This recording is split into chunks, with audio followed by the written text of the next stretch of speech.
Exercise 1.3 और class 9 की syntax book board है। और उसका जो क्वेश्चन नंबर 1 है उसमें हमें फाइंड करना है कि जो नीचे दिए गए जो हमारे पास क्वेश्चन है उसमें कौन सी वैल्यू बेस है और कौन सी वैल्यू एक्सपोनेंट है। Right the base and exponent of the following. तो सबसे पहले तो थोड़ा सा हम इंट्रोडक्शन लेते हैं कि बेस किसे कहा जाता है और एक्सपोनेंट किसे कहा जाता है। अब जैसे कि हमारे पास यहाँ पर देखें, फॉर एग्जांपल यहाँ पर एक वेरिएबल है हमारे पास x। ये x एक वेरिएबल होता है और इसके ऊपर मैं एक वैल्यू लगा रहा हूँ जो कि n है। अब इस n में अब ये जो हमारे पास जो ऊपर वाली ये जो वैल्यू है ये वाली, इस वैल्यू को कहा जाता है एक्सपोनेंट। एक्सपोनेंट भी कहा जाता है, इसे हम पावर भी कहते हैं और इससे हम इंडेक्स भी कहते हैं। देखिए ये तीनों इस एक ही वैल्यू के नाम होते हैं, जैसे एक्सपोनेंट हो गया, पावर, इंडेक्स। और इसके अलावा जो ये जो वैल्यू होती है हमारे पास x, इस x को हम कहते हैं बेस। अब इस x की जगह पर नंबर भी हो सकता है, इस x की जगह पर वेरिएबल भी हो सकता है। जैसे वहाँ पर हमारे पास n है तो n पर n की वैल्यू n जो है उसकी जगह पे नंबर भी हो सकता है। और जैसे यहाँ पर n मेंशन किया गया है तो n भी एक किस्म की एक्सप्रेशन है। अब ये n जो है मैं कहूँ कि ये n set of natural number से। तो यहाँ पर देखें, अब यहाँ पर जैसे हमसे पूछा जा रहा है कि right the base and exponent. Simple, सिर्फ हमें बेस और एक्सपोनेंट के बारे में मालूम करना है। तो आए यहाँ पर सबसे पहले हमारे पास सॉल्यूशन। अब देखें ये वैल्यू है हमारे पास, जैसे ये 3 है और पावर 4 है। यहाँ पर ये जो 3 है, ये 3, ये हमारे पास होगा base. Base is equals to 3 and 4। और जो हमारे पास एक्सपोनेंट है, एक्सपोनेंट है हमारे पास 4। इसी तरह से यहाँ पर भी देखा जाए तो यहाँ पर भी है हमारे पास सिंपल, जो हमारा बेस होगा, बेस हमारा 1/2 है और जो हमारी एक्सपोनेंट की वैल्यू है वो है 3। तो सिंपल, अब यहाँ पर इसमें देखें नंबर थर्ड में हमारे पास -30 बेस है और 20 जो है वो हमारे पास एक्सपोनेंट है। इसी तरह से इसका यहाँ पे सॉल्यूशन, और जो बेस है हमारे पास वो है -30 और जो हमारे पास एक्सपोनेंट है वो है हमारे पास 20। तो ये बिल्कुल इजी था, सिंपल है हमारे पास बेस और एक्सपोनेंट। बेस नीचे वाली वैल्यू को कहा जाता है और वो जितने टाइम रिपीट हो रही है उसे एक्सपोनेंट कहा जाता है, यानी कि पावर। अब देखें हमारे पास जो सेकंड क्वेश्चन है उसमें हमसे पूछा जा रहा है कि आइडेंटिफाई करें रेडिकेंड और इंडेक्स को। तो आए यहाँ पर रेडिकेंड और इंडेक्स के बारे में भी देख लेते हैं। देखें यहाँ पर n और पावर x।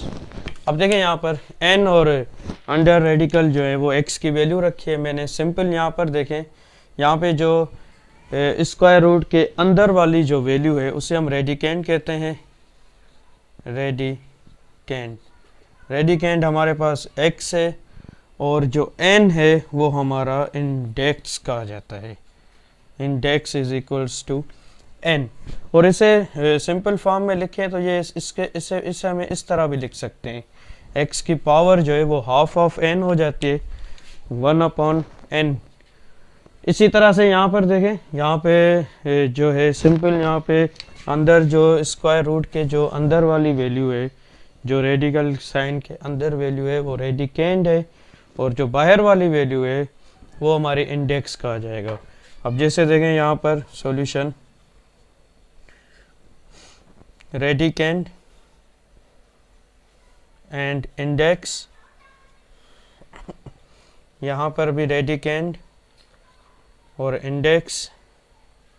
इसी तरह से यहाँ पर भी रेडिकेंड और इंडेक्स। इसके बाद देखें यहाँ पर, अब यहाँ पे हमारे पास जो रेडिकेंड है वो 5 है और जो इंडेक्स है वो हमारे पास 3 है। सिंपल यहाँ पर भी रेडिकेंड जो है वो x अपॉन वाई है और जो इंडेक्स है वो 4 है। इसमें देखें यहाँ पे जो हमारे पास रेडिकेंड होगा वो x स्क्वायर y और z है और जो इंडेक्स है वो हमारे पास 5 है। तो सिंपल है, जो रेडिकल साइन के अंदर, इसे हम रेडिकल साइन कहते हैं। यहाँ पर देखें ये जो वैल्यू है, ये जो साइन जो होती है इसे हम कहते हैं रेडिकल। और जो रेडिकल के अंदर वाली जो वैल्यू होती है उसे हम कहते हैं रेडिकेंड, और जो रेडिकेंड के जो बाहर जो पावर होती है उसे हम कहते हैं इंडेक्स। बिल्कुल सिंपल है। इसी तरह से 5 रेडिकेंड है, x अपॉन वाई रेडिकेंड है, x square y z radicand है, 3 इसमें 3 इंडेक्स है, इसमें 4 इंडेक्स है और इसमें 5 इंडेक्स है। तो इस जब हमारे सामने है क्वेश्चन नंबर 3, और क्वेश्चन नंबर 3 में हमें कहा जा रहा है कि जो नीचे दिए गए जो रेडिकल साइन के अंदर वैल्यूज़ हैं इन्हें आप पावर फॉर्म में लिखें। जैसे अब देखें यहाँ पर हमारे पास transform the following into exponent form. अब हमें इस वैल्यू को एक्सपोनेंट फॉर्म में लिखना है। सबसे पहले हमें मालूम होना चाहिए कि हमारे पास जो रेडिकल के अंदर जो वैल्यूज़ है, अब देखें जैसे कि यहाँ पर एक एग्जांपल लिख रहा हूँ मैं कि ये जो रेडिकल साइन है, सिंपल ये रेडिकल साइन होती है 1/2 के इक्वल। अब अगर यहाँ पर n है, अब देखें यहाँ पर अगर हमारे पास n है तो ये वैल्यू हो जाएगी हमारे पास 1/n। अगर यहाँ पे 3 आता है, फॉर एग्जांपल मैं यहाँ पे 3 लिख रहा हूँ, तो ये वैल्यू हो जाएगी 1/3। अगर यहाँ पे हमारे पास वैल्यू है 4, तो ये हमारे पास वैल्यू होगी 1/4 के। मतलब जैसे कि हमारे पास यहाँ पे जो भी नंबर होगा, देखिए यहाँ पे हमारे पास जो भी नंबर है, अगर 1 है, सिर्फ 1 वाले कंडीशन में आप देखें, अगर यहाँ पे 1 है तो 1/2 आएगा। अगर यहाँ पे 3 है तो 1/3 है, 4 है, मतलब यानी कि 1 के अलावा जो नंबर हैं वो यहाँ पे पावर में डिनोमिनेटर में आ जाते हैं। अब यहाँ पे देखें हमारे पास सिंपल जो क्वेश्चन नंबर 3 का जो पार्ट 1 है उसमें आप देखें कि हमारे पास जो हमारे पास इंडेक्स है, इंडेक्स में सिंपल 1 है। सॉल्यूशन अब देखें यहाँ पे हमारे पास रेडिकेंड है हमारे पास 3/4 और हमारे पास इंडेक्स क्या है, यहाँ पे देखें ये 1 है, ये 1 है। और इस 1 को अगर हम एक्सपोनेंट में कन्वर्ट करेंगे तो ये हमारे पास वैल्यू आ जाएगी 1/2। सिंपल यहाँ पे देखें इस वैल्यू का जो सॉल्यूशन है वो है हमारे पास रेडिकेंड है हमारे पास x/y, और जो हमारे पास इंडेक्स है यहाँ पे ये हमारे पास इंडेक्स है 1, यहाँ पे 1 है तो ये हो जाएगा, यहाँ पर अगर 5 है तो इस यहाँ पे हमारे पास हो जाएगा 1/2। ये इसलिए मैंने इसको सेपरेट करके लिखा है क्योंकि देखें ये जो हमारे पास जो रेडिकल है यहाँ पे 1 था तो उसकी पावर क्या हो गई 1/2, और ऑलरेडी यहाँ पे x/y की जो पावर है वो 5 है।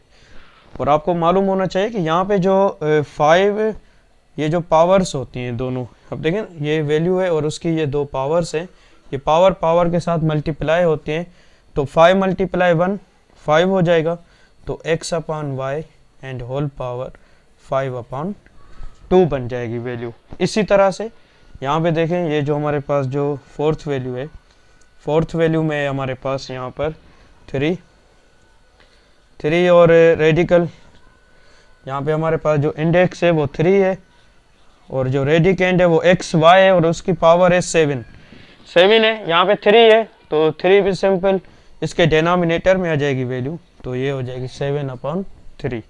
इसी तरह से यहाँ पर आए, यहाँ पे हमारे पास है सॉल्यूशन -64 पावर 2 है और यहाँ पे इंडेक्स है हमारे पास 3 और ये एक्सपोनेंट बनेगा तो डिनोमिनेटर में वैल्यू आ जाएगी पावर में। इसी तरह से यहाँ पर है हमारे पास 1/2, यहाँ पर m है, इसकी पावर ऑलरेडी m मौजूद है, यहाँ पे पावर है और 3 जो है इंडेक्स है, तो यहाँ पर आ जाएगी m/3। इसी तरह से यहाँ पर ये जो वैल्यू है हमारे पास xy पावर 3 है, और यहाँ पे क्या है हमारे पास, यहाँ पे 5 है, तो 3/5। मतलब कि ये जो भी हमारे पास जो इंडेक्स होती है, इंडेक्स ये पावर जाके पावर यहाँ पे जो इसकी पावर बनेगी वो उसके डिनोमिनेटर में वैल्यू आ जाएगी। जैसे यहाँ पे 2 था ऑलरेडी पहले ही, तो 2/3 हो गया। अगर कोई भी वैल्यू नहीं है, देखिए यहाँ पे जैसे यहाँ पे हमारे पास 1 है, तो ये बनेगी 1/2। इसी तरह से यहाँ पर भी 1/2, और यहाँ पे ये 5 था यहाँ पर, तो इसे मैंने सिंपली फॉर्म में लिखा है, 5/2 बन गया।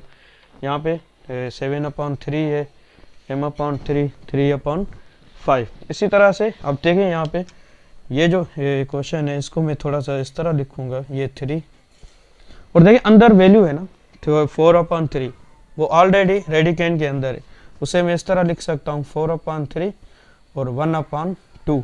क्यों? क्योंकि इस वाली वैल्यू को मैंने इस वैल्यू को इस सिंपल फॉर्म इस तरह लिखा है।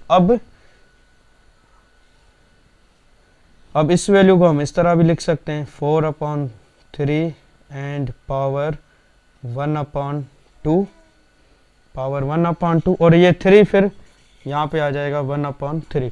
अब देखें यहाँ पर क्या था, पहले यहाँ पे सिंपल 1 था, यहाँ पे 1 था, तो इसकी पावर बन गई हमारे पास 1/2, और वहाँ पे हमारे पास यहाँ 3 था, यहाँ इंडेक्स में 3 था, तो ये पावर बन गई 1/3।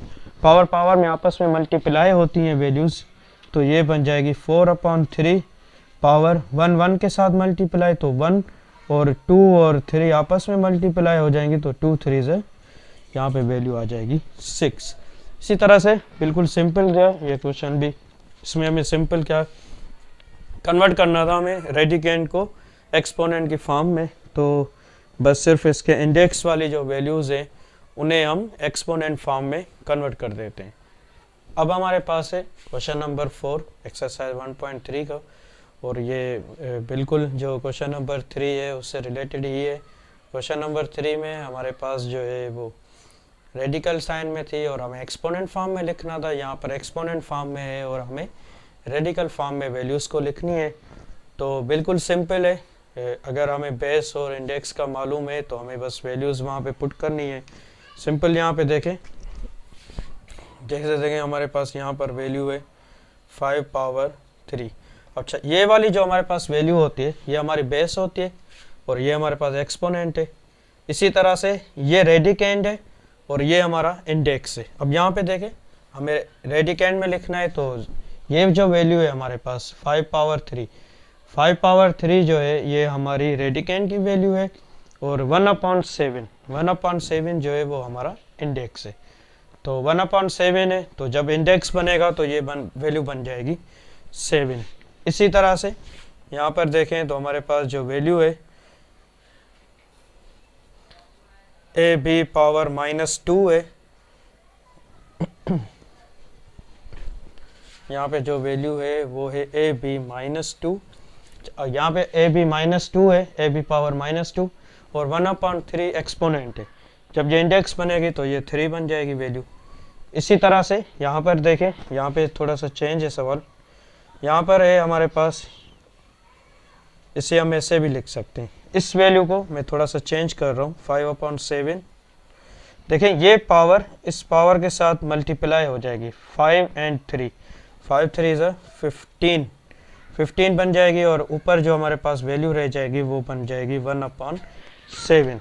देखें क्योंकि यहाँ पे हमारे पास 1 होना ज़रूरी है। 1/7, 1/3, इससे पहले जो हमने सॉल्व किया था 1/3, यहाँ पे 1/7 थी तभी इंडेक्स 7 बनी, यहाँ पे 1/3 है तभी इंडेक्स 3 बनी। इसी तरह से इस 5 और 3 को आपस में मल्टीप्लाई करके इस वैल्यू को पावर बना दी हमने, 5 3 15 बन गई, और यहाँ पे रह गया 1/7। तो अब अगर हम इसे रेडिकेंड में लिखेंगे, ये सिंपल हमारी जो रेडिकेंड की जो ये वैल्यू है 5/7 और ये 15 जो है ये हमारी रेडिकेंड बन जाएगी, और सिंपल 7 जो है वो हमारा इंडेक्स बन जाएगा।